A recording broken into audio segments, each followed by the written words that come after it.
In this video, I want to discuss how we can get and set the position of our actors. So the transform has the location, rotation, and scale. Now we'll start with the location. Okay, so how to change the location in this video and in upcoming videos. And then we'll discuss rotation. And then finally, we'll talk about transforms. So at a basic level, we need to at least have the understanding, of how we can move and rotate objects around before we do more complicated stuff. And this applies to everything that inherits from actor as well. So pawns and characters and all that stuff. So this is really laying the foundations for everything else. It seems a bit long, this actor section, but it's really important. All right, so let's get started. Now I'll just clean this scene up here and save everything. Okay, I would like to mention that you can double click on the C++ class as well if you want to open it up. I talked about right clicking and going to and selecting edit. I can also double click, that should also work. Okay, so back in Visual Studio, a few more things that I'd like to note is what you can do is instead of calling it root, for example, the scene component, what you can do is you can do scene comp like that, just to kind of highlight the fact that this is a component. And I'm going to switch these around. For me, it makes sense to have the root at the top because that's kind of how it's going to be in Unreal Engine, but that's just kind of me being OCD or something. Okay, and then we have the My Mesh. So I'll just call this My Mesh comp as well for component.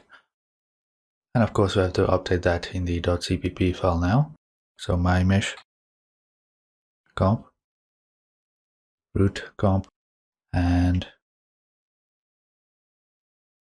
something like that. You don't really have to do this, but I feel like I want to do a bit of cleanup here, just stating explicitly that these things are components. Okay, and of course I've continued and updated these names as well. Okay, in the next couple of examples we'll be using FVector. So FVector, if you're not familiar with that from linear algebra, don't worry about it. Basically this is a struct and it is composed of components XYZ with floating point precision. So if I scroll down, you can see this is a struct. Okay, so commonly if you see something that starts with an if in Unreal Engine, that means it's a struct. Now typically the structs contain floats. As you can see here, the variables are floats, float x, y, z. And we'll take a look at the implementation shortly in a Visual Studio. But again, you have those three variables, and it also has a bunch of constructors, as you can see, and quite a bunch of functions. So you can do things like the cross product, the dot product, and so forth. Again, if you are not familiar with linear algebra, don't worry about it. We are not concerned too much with math here for now. We just want to get something moving and rotating and so forth. Okay, getting back to this here, typically a lot of what you'll be doing in Unreal Engine will use floating variables. That is kind of one of the reasons why you have an if at the start there instead of an s. Maybe kind of confusing, but if typically means it's a struct, and it's a struct typically composed out of float variables. Okay, so that's a quick introduction to that. I just want to get back into the Visual Studio here. So I'm back in the header file here for very interesting actor. And what I want to do is I want to add another variable, FVector, and I'll call this FVector initial location. So we want this to be visible, but only on an instance basis, for example. So visible instance only. If you want to come to blueprint read only, for example, and let's do a category.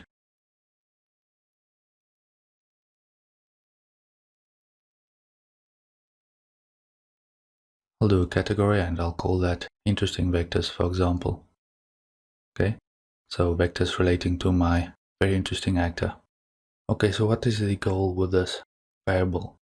Well, what I want to do is I want to get the location. So when we drag and drop the actor from the content browser, into the world, I want to get that location, so that initial location, and I want to show that on that instance, in the details panel, for example. So get that initial location basically. And this blueprint read-only will allow us to do that if we want to get that initial location. And again, we'll also be able to view that using this visible instance only. It really only makes sense per instance. Okay, so I want to initialize this, so I'll go to the .cpp file, and we want to do this in begin play. Alright, so as soon as the game starts, we want to get that initial location. So right after super begin play, I'll do initial location, and I'll set that to get actor location.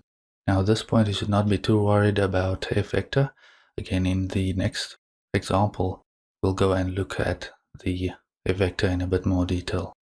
But basically what this will do is it will show us on an instance basis, and again we can also get those values from a blueprint, and those values will be X, Y, and Z values, right? So it's not that difficult. You'll see when we open up Unreal Engine in a second what happens. So again, begin play, it will get that actor's location, and it's going to get that from the root component. Okay, so I'll just build and run that. Okay, I'll drag out another instance of my actor here, my very interesting actor, and I'll assign it some mesh, and I'll search for interesting vectors, and you can see this initial location shows up with X, Y, Z.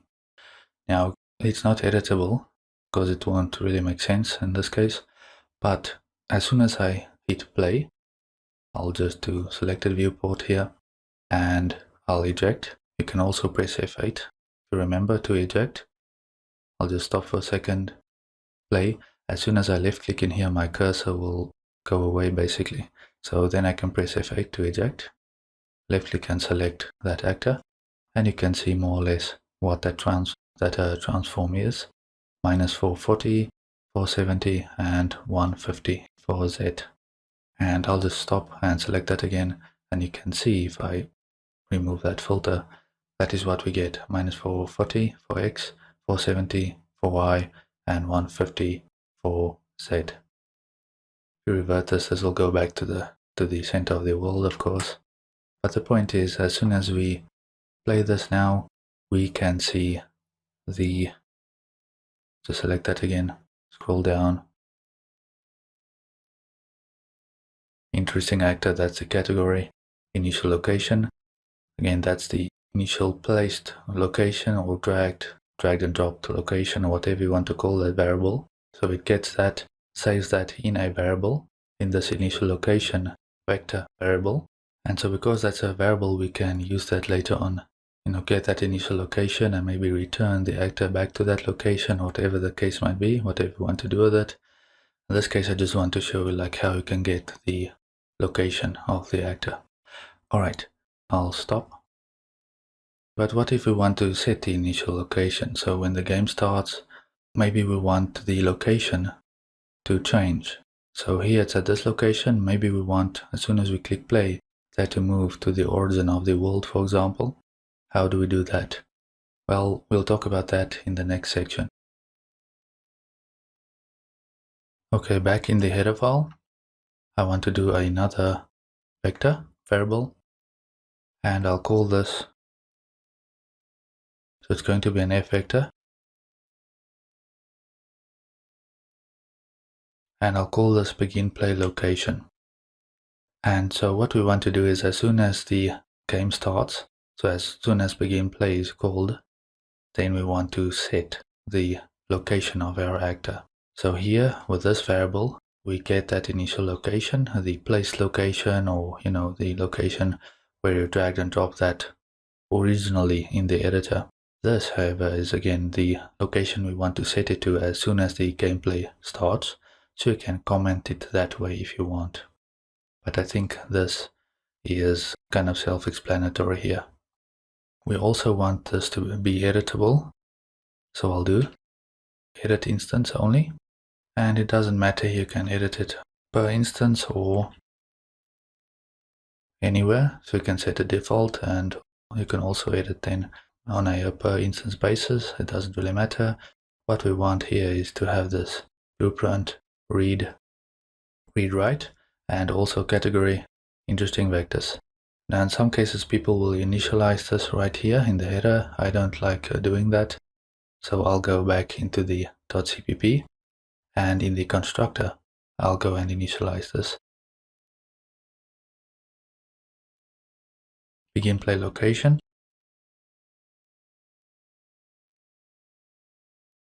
You can see this has 10 overloads, so you can right click, go to definition, to open up the header file, and you can now see FVector. You can see these are constructors, okay, these things.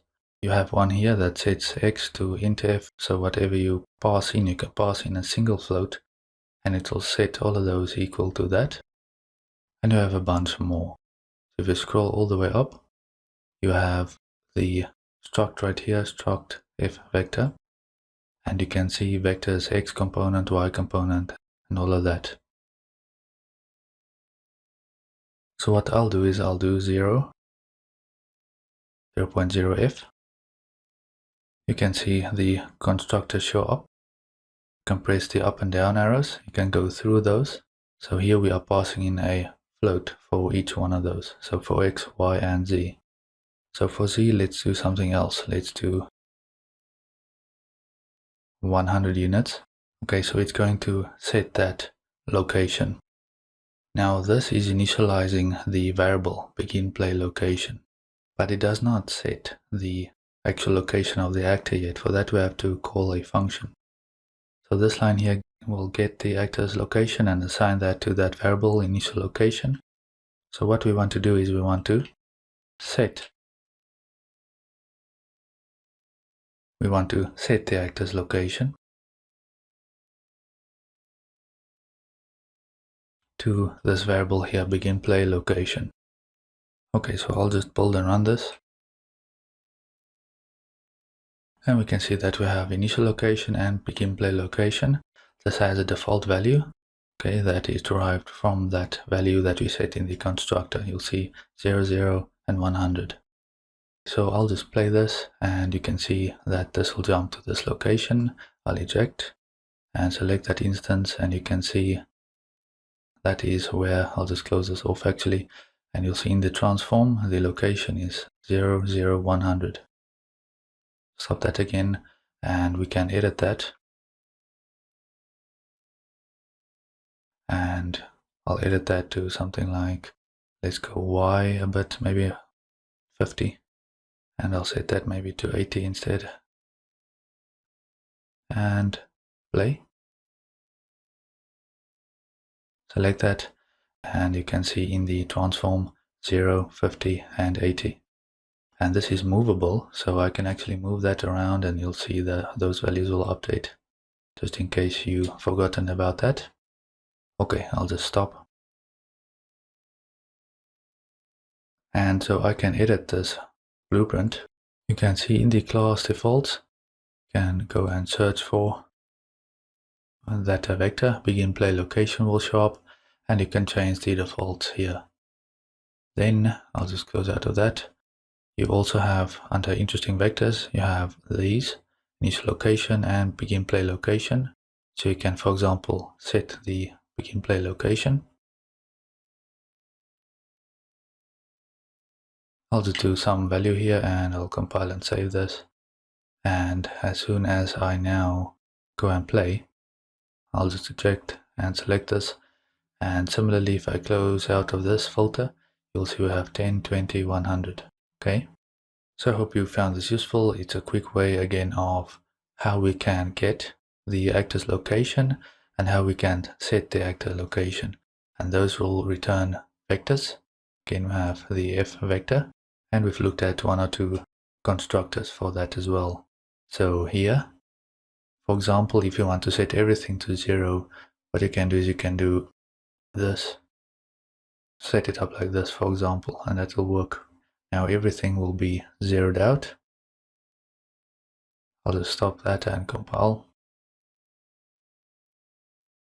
And I'll delete this guy right here. Compile and save.